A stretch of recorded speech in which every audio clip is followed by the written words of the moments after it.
আওয়ামী লীগের কালো হাত ছাত্রলীগের রাস্তা নাই।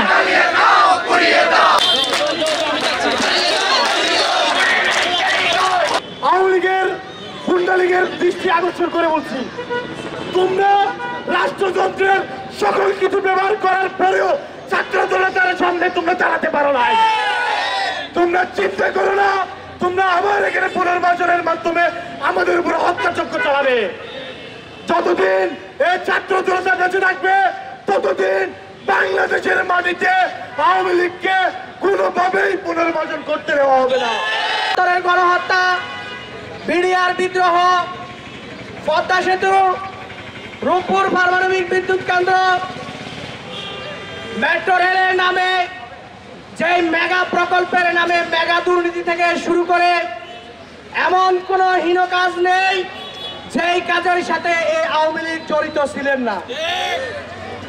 সংগ্রামী উপস্থিতি, আমরা অন্তর্বর্তীকালীন সরকারকে স্মরণ করিয়ে দিতে চাই, মাঠ পর্যায়ে আসুন এবং দেখুন বাংলার সাধারণ জনগণ আওয়ামী লীগকে কিভাবে ঘৃণা করে প্রত্যাখ্যান করেছে। আমরা অন্তর্বর্তীকালীন সরকারকে বলতে চাই, আপনি ছাত্র জনতার সরকার, এদেশের মজলুম জনতার সরকার, আপনি সাধারণ জনগণের ম্যান্ডেটের বাইরে গিয়ে কিছু করবেন না। 6 মাস পরে সেখানে প্রেস ক্লাবের সামনে দাঁড়াতে হয়েছে, এটা আমাদের জন্য লজ্জার না, এটা আসিফ নজরুলের জন্য লজ্জার বিষয়। আসিফ নজরুলকে বলছি, আপনাকে চেয়ারে বসানো হয়নি এসির বাতাস খাওয়ার জন্য। আপনি রাজপথে আসেন, রাজপথে এসে এই আওয়ামী লীগকে নিষিদ্ধ করার ব্যবস্থা করেন। এই হাসিনাকে দেশে আনার জন্য আপনি কি করেছেন? এই আওয়ামী লীগকে, এই ছাত্রলীগ প্রকাশ্যে এসে কিভাবে রাতের অন্ধকারে কিভাবে এখানে স্লোগান দেয় আমার ভাইদের গায়ে হাত তুলে, এটার বিচার আপনি করবেন। যতক্ষণ পর্যন্ত আপনি এই বিচার না করবেন আমরা রাজপথে আমাদের কর্মসূচি চলমান থাকবে। প্রতিদিন আওয়ামী লীগের, ছাত্রলীগের, যুবলীগের গুন্ডারা আমাদের উপর গুপ্ত হামলা চালাচ্ছে। গত পরশুদিন আপনারা জানেন আমার এলাকা হাতিয়াতে আওয়ামী লীগের এমপি মোহাম্মদ আলীর নেতৃত্বে গুলি চালানো হয়েছিল। গত পরশুদিন সাভারে হামলা চালানো হয়েছিল, গতকাল গাজীপুরে হামলা চালানো হয়েছিল।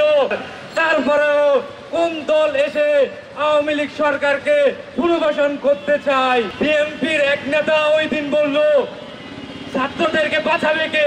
ছাত্রদেরকে আমরা বাঁচাবো না। আসলে আমি বলতে চাই, যারা বিএনপির সিনিয়র নেতা আছেন, সালাউদ্দিন কাদের চৌধুরী সহ, ওনাদেরকে বিএনপির নেতারা বাঁচাতে পারেনি। জামাতের যারা আছেন তাদেরকে, সিনিয়র নেতাদেরকে জামাত বাঁচাতে পারেনি, তাহলে আমাদেরকে ওরা কিভাবে বাঁচাবে? আমাদের চিন্তা ওদের করতে হবে না, আমাদের চিন্তা আমরা ছাত্ররাই করবো।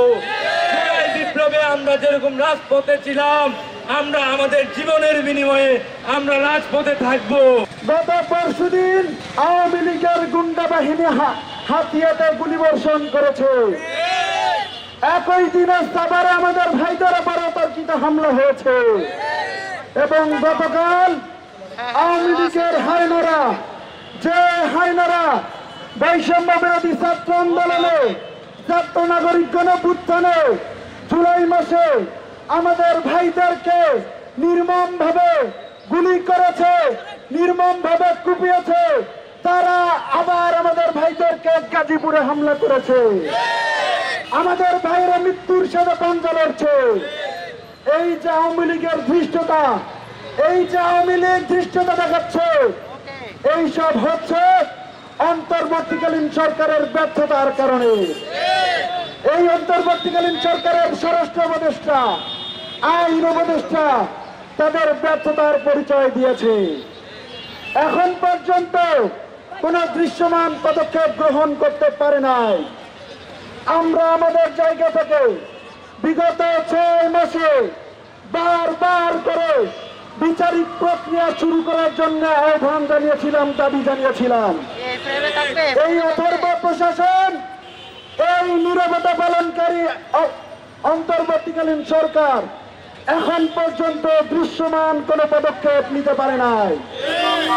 আওয়ামী লীগের গুন্ডারা, ছাত্রলীগের সন্ত্রাসীরা এই বীর চট্টলার মাটিতে তারা ঝটিকা মিছিল করে, যে মাটিতে ওয়াসিমের রক্ত লেগে আছে, যে মাটিতে ফারুকের রক্ত লেগে আছে, যে মাটিতে শান্তের রক্ত লেগে আছে, যে মাটিতে এখনো আমাদের শহীদ ভাইদের রক্তের দাগ শুকায় নাই, সেই মাটিতে এখন পর্যন্ত সেই মাটিতে ছাত্রলীগের গুন্ডারা বারবার ঝটিকা মিছিল করছে। শহীদদের সাথে বেইমানি হতে দিতে পারি না। এখনো ছাত্র জনতার রাজপথে আছে একজন বীর যোদ্ধা, যে বৈষম্য বিরোধী ছাত্র আন্দোলনে হায়নাদের বুকে, হায়নাদের সামনে বুক পেতে দাঁড়িয়েছিল। আমাদের একজন যোদ্ধার সামনে আওয়ামী লীগের 10 জন কুত্তা দাঁড়িয়ে থাকতে পারবে না। আমাদের একজন বীর যোদ্ধা 100 জন ছাত্রলীগকে প্রতিহত করতে প্রস্তুত আছে। আমরা রাজপথে আছি। এই রাজপথ থেকে এই সন্ত্রাসী আওয়ামী লীগ নিষিদ্ধ ঘোষণা করছে। এই বীর চট্টলার মাটি থেকে আমরা আওয়ামী লীগকে নিষিদ্ধ ঘোষণা করছি। আপনারা সারা বাংলাদেশে এই খবর ছড়িয়ে দেন।